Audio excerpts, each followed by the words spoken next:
तुकाराम मुंढेंच्या रडारवर आता Domino's pizza centres आलेत. नेमकं कारण काय?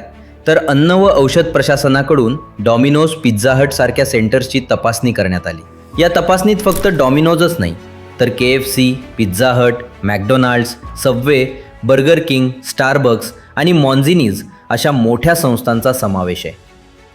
या तपासणीदरम्यान FDAनं डॉमिनोज पिझ्झाच्या मुंबईतील विलेपार्ले, बोरिवली आणि घाटकोपर या 3 आणि साताऱ्यातील कराडची 1 अशा एकूण 4 शाखांचे परवाने निलंबित केलेत.